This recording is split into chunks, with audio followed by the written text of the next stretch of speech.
بسم الله الرحمن الرحيم ولا تأكلوا أموالكم بينكم بالباطل وتدلوا بها إلى الحكام لتأكلوا فريقا من أموال الناس بالإثم وأنتم تعلمون۔ اور آپس میں ایک دوسرے کا مال ناحق نہ کھاؤ اور نہ حاکموں کے پاس ان کا مقدمہ اس لیے پہنچاؤ کہ لوگوں کا کچھ مال ناجائز طور پر جان بوجھ کر کھا لو۔ اس آیت مبارکہ میں باطل طور پر کسی کا مال کھانا حرام ہے، خواہ وہ لوٹ کر ہو یا چھین کر ہو یا چوری کر کے ہو یا جوئے کے ذریعے سے ہو یا حرام تماشوں کے ذریعے سے مال حاصل کیا ہو یا حرام کاموں کے ذریعے سے مال حاصل ہوا ہو یا حرام چیزوں کے بدلے میں مال حاصل ہوا ہو یا رشوت کے ذریعے سے یا جھوٹی گواہی کے ذریعے سے مال حاصل ہوا ہو، شرعی طور پر یہ سب کا سب مال حرام ہے۔ استعمال بھی حرام، کھانا بھی حرام، اولاد کو کھلانا بھی حرام ہے۔ اس سے معلوم ہوا کہ ناجائز فائدے کے لیے کسی پر مقدمہ بنانا یا اس کو حکام تک لے جانا یہ ناجائز اور حرام ہے۔ اسی طرح اپنے فائدے کی غرض سے دوسرے کو نقصان پہنچانے کے لیے حکام پر اثر ڈالنا، گرفتار کروا لینا یا اسے سزا دلوانا، رشوتیں دینا، یہ حرام ہے۔ حکام تک رسائی رکھنے والے لوگ اس آیت پر غور کریں۔ حضرت سیدنا ابو بکر صدیق رضی اللہ تعالیٰ عنہ، آپ سے روایت ہے، نبی کریم صلی اللہ علیہ وسلم نے ارشاد فرمایا، وہ شخص ملعون ہے جو اپنے مسلمان بھائی کو نقصان پہنچائے یا اس کے ساتھ دھوکہ کرے۔ فرمایا وہ شخص ملعون ہے۔ تو یہ بھی معلوم ہوا کہ جھوٹی گواہی یا جھوٹا وکیل بننا یا جھوٹا مقدمہ کرنا یا جھوٹے مقدمے کی پیروی کرنا اور اس کوشش میں اجرتیں حاصل کرنا، پیسہ لینا، پیسہ لے کے لوگوں کے جھوٹے مقدمے بنانا یا جھوٹا وکیل بننا، یہ سب حرام ہے۔ آپ کو سستی شہرت کے لیے کچھ رقم آ جائے گی، کچھ دولت آ جائے گی، لیکن آخرت کا عذاب بڑا سخت ہے، تھوڑا سا خیال کرنا چاہیے، تھوڑا نہیں بلکہ پورا خیال کرنا چاہیے۔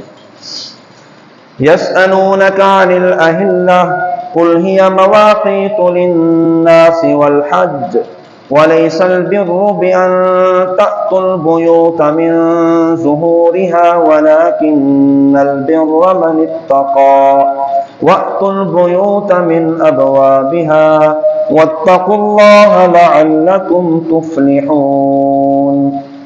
تم سے نئے چاند کے بارے میں سوال کرتے ہیں، تم فرما دو یہ لوگوں اور حج کے وقت کی علامتیں ہیں، اور یہ کوئی نیکی نہیں کہ تم گھروں میں پچھلی دیوار توڑ کر آؤ، ہاں اصل نیک تو پرہیزگار ہوتا ہے، اور گھروں میں ان کے دروازوں سے آؤ اور اللہ سے ڈرتے رہو اس امید پر کہ تم فلاح پاؤ۔ اس آیت مبارکہ کا شان نزول یہ ہے، حضرت معاذ بن جبل اور ایک دوسرے صحابی تھے، ان دونوں نے سرکار دو عالم صلی اللہ علیہ وسلم کی بارگاہ میں جا کر سوال کیا تھا کہ یا رسول اللہ یہ چاند گھٹتا بڑھتا کیوں ہے؟ پہلی کا چاند چھوٹا ہوتا ہے، پھر درمیان مہینے میں بڑا ہو جاتا ہے، پھر آخر میں چھوٹا ہو جاتا ہے، تو یہ چاند گھٹتا بڑھتا کیوں ہے؟ سوال تو ان کا بنتا تھا، اور سوال کرنے والا تو کوئی بھی سوال کر سکتا ہے، لیکن اللہ کے پیارے نبی صلی اللہ علیہ وسلم کی حکمت اور دانائی دیکھیں، اللہ تعالیٰ نے آیت مبارکہ نازل فرمائی، حضور صلی اللہ علیہ وسلم نے پڑھ کے بتایا، فرمایا چاند کے گھٹنے بڑھنے کی طرف نہ جاؤ، اور ہم تمہیں فوائد بتاتے ہیں، گھٹنے کے فوائد کیا ہیں، بڑھنے کے فوائد کیا ہیں۔ تو چاند کے گھٹنے بڑھنے کی وجہ نہیں بتائی، اس کا فائدہ بتایا ہے کہ یہ کیوں گھٹتا ہے اور کیوں بڑھتا ہے۔ تو فرمایا کہ آدمیوں کے ہزارہ دینی کام بھی دنیاوی کام بھی اسی چاند کے متعلق، چاند سے متعلق ہیں۔ زراعت کرنے والے بھی چاند کے ذریعے سے زراعت کرتے ہیں، تجارت کرنے والے بھی اپنے جناب و ساز و سامان بھیجتے ہیں تو چاند کی تاریخوں کے اعتبار سے بھیجتے ہیں، لین دین کے معاملات بھی چاند کے حساب سے ہوتے ہیں، روزے بھی چاند کے حساب سے ہوتے ہیں، عید کے اوقات بھی چاند کے حساب سے ہوتے ہیں، عورتوں کی عدتیں بھی چاند کے حساب سے ہوتی ہیں، حیض اور نفاس کے ایام بھی چاند کے حساب سے گنتی کیے جاتے ہیں، حمل کا دورانیہ بھی چاند کے حساب سے ہوتا ہے، بچے کو دودھ پلانے کا دورانیہ اور چھڑانے کا دورانیہ یہ بھی چاند کے حساب سے ہوتا ہے، اور حج کے اوقات بھی اسی چاند سے معلوم ہوتے ہیں۔ تو گھٹنے بڑھنے سے کا تعلق ان چیزوں کے ساتھ ہے، اور یہ اس کے فوائد ہیں۔ کیونکہ شروع میں جب چاند باریک ہوتا ہے تو دیکھنے والا جان لیتا ہے کہ یہ چاند ابتدائی تاریخوں کا ہے، اور جب چاند درمیان مہینے میں پورا ہوتا ہے تو دیکھنے والا سمجھ آتا ہے کہ اب مہینے کا درمیان چل رہا ہے، اور جب چاند آخر میں چھپنے لگتا ہے تو پھر سمجھ جاتے ہیں کہ اب چاند کی آخری تاریخیں ہیں۔ تو اسی سے مہینوں کا حساب لگایا جاتا ہے اور اسی سے سالوں کا حساب لگایا جاتا ہے۔ یہ اسلامی جنتری ہے، اور یہ قدرتی جنتری ہے کہ جو آسمان کے صفحے پر ہمیشہ کھلی رہتی ہے، پڑھنے والا بھی دیکھ سکتا ہے اور نہ پڑھنے والا بھی دیکھ سکتا ہے۔ یہ جو قدرتی جنتری ہے یہ چاند کے حساب سے۔ بہت سے احکام میں چاند کا حساب کرنا ضروری ہے، جس طرح بچے کے بالغ ہونے کی عمر کا حساب بھی چاند سے لگایا جاتا ہے، اسی طرح روزہ ہے، عیدین ہے، حج کے مہینے ہیں اور حج کے دن ہیں، اسی طرح زکوٰۃ کہ جو سال گزرنے پر ادا ہوتی ہے تو وہ بھی چاند کے حساب سے ہوتی ہے اور ہونی چاہیے۔ اس دور میں ہم نے انگریزی جنتری کو زیادہ اہمیت دینا شروع کر دی، تو یاد رکھیں انگریزی کے جو دن ہیں وہ 365 دن ہیں، اور ویسے 360 دن بنتے ہیں، انگریزی کے حساب سے 365 دن ہوتے ہیں۔ یہی وجہ ہوتی ہے کہ چاند کے حساب سے مہینہ جو ہے وہ تاریخ سے 10 دن پیچھے ہوتا ہے، یہی وجہ ہے۔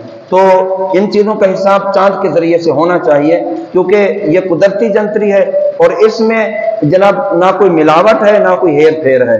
پرانے لوگ بزرگ لوگ اسی چیز سے حساب لگاتے تھے، اور آج بھی بزرگوں سے جب کوئی سی چیز کے معاملات کے بارے میں پوچھیں تو وہ چاند کے حساب سے بتاتے ہیں، اور حقیقتاً وہی ثابت ہوتا ہے۔ اچھا، وَلَيْسَ الْبِرُّ، یہ کوئی نیکی نہیں کہ تم دیواریں توڑ کر آؤ۔ شان نزول سنیے۔ زمانے جاہلیت میں لوگوں کی یہ عادت تھی کہ جب وہ احرام باندھ لیتے تھے حج کا، تو پھر وہ اپنے مکان کے اندر داخل نہیں ہوتے تھے۔ احرام کا جب حج کا احرام باندھ لیتے تو پھر وہ اپنے گھروں میں نہیں داخل ہوتے تھے، بس احرام کا حج کا احرام باندھا اور چل پڑے۔ اور اگر کوئی ضروری کام ہوتا، مثلا کوئی چیز بھول گئی ہے، کچھ لینا دینا یا کوئی بات کرنی ہے، یعنی گھر میں داخل ہونے کی ضرورت پیش آئی، تو ان لوگوں نے رواج بنا رکھا تھا کہ دروازے سے نہیں داخل ہوتے تھے، گھر کی پچھلی دیوار توڑتے تھے، دیوار توڑ کے گھر میں داخل ہوتے تھے۔ تو قرآن پاک نے انہیں بتایا کہ یہ کوئی نیکی نہیں کہ تم گھروں کی دیواریں توڑ کر گھر میں داخل ہو۔ فرمایا اصل نیکی تو تقویٰ ہے، اصل نیکی تو خوف خدا ہے، اصل نیکی تو اللہ کا ڈر، اصل نیکی اللہ کے احکام کی پیروی اور اللہ تعالیٰ کی اطاعت کرنا ہے۔ احرام باندھ کر جانے والا اللہ کی اطاعت کرنے کے لیے جا رہا ہوتا ہے۔ اس سے معلوم ہوا کہ کسی چیز کو بغیر ممانعت کے ناجائز سمجھنا، جس چیز کو شریعت نے ناجائز نہیں کہا، شریعت نے پابندی نہیں لگائی، اپنی طرف سے پابندیاں لگانا یہ جاہلوں کا طریقہ ہے۔ اپنی طرف سے غلط قسم کی رسمیں اور پابندیاں لگانا جائز نہیں۔ بہت سارے کام ویسے جائز ہوتے ہیں لیکن اپنی طرف سے شرعاً ضروری سمجھ لیتے ہیں، اپنی طرف سے پابندیاں لگاتے ہیں اور اپنی طرف سے اس کو ضروری سمجھنے لگ جاتے ہیں۔ مثال کے طور پر کوئی بندہ فوت ہوتا ہے، اصالِ ثواب کے لیے اس کا صوم کیا جاتا ہے، 40واں وغیرہ کیا جاتا ہے، تو یہ ضروری نہیں کہ تیسرے دن ہی آپ نے صوم کرنا ہے یا 40 دن پورے ہوں گے آپ نے صوم کرنا ہے۔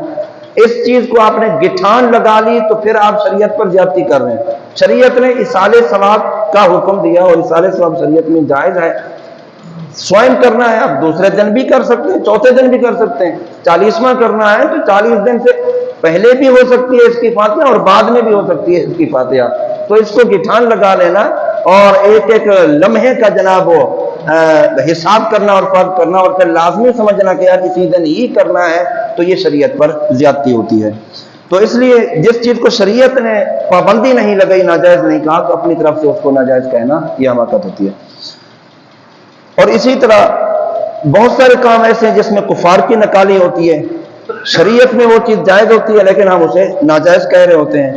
تو افراط و تفریط سے بچنا چاہیے۔ افراط و تفریط میں پڑھنے والا بندہ خود پھنستا ہے، یعنی جتنے وہ پابندیاں لگائے گا اس میں خود ہی الجھتا جائے گا اور خود ہی اس میں پھنستا جائے گا۔ اور اس طرح کی چیزوں کی طرف غور کرنا چاہیے، جس طرح شادی ہے، فوتگی کا معاملہ ہے، زندگی کے دیگر معاملات ہیں، کیسی کیسی رسمیں پتہ نہیں کہاں سے گھس کر آئی ہیں۔ شریعت نے جتنی اجازت دی اتنا اگر ہم عمل کریں گے، اور جن چیزوں پر شریعت نے پابندی نہیں لگائی، اجازت ہے شریعت کی طرف سے، تو پھر اپنی طرف سے بھی اس پر پابندی نہ لگائیں۔ تو یہ شریعت کے طریقے پر بھی چلنے والے ہوں گے۔ ایسے کام کہ جو شریعت سے ٹکرا رہے ہیں انہیں چھوڑ دینا چاہیے، اور ایسے رسم و رواج، ایسے کام جو شریعت سے ٹکرا نہیں رہے، شریعت نے منع بھی نہیں کیا، اگر وہ بندہ کر لیتا ہے تو پھر وہ جائز بھی ہوتا ہے، اس پر کوئی گناہ بھی نہیں ہوتا ہے۔ تو یہ تھا چاند کے گھٹنے بڑھنے کا اعتبار۔ اللہ کے پیارے نبی سرکار دو عالم صلی اللہ علیہ وسلم نے انہیں بتایا، اور تمہیں چاند کے ہم فائدے بتاتے ہیں، گھٹنے بڑھنے کی طرف تم کیا جاتے ہو۔ اللہ تعالیٰ عمل کی توفیق عطا فرمائے۔ وما علینا الا البلاغ المبین۔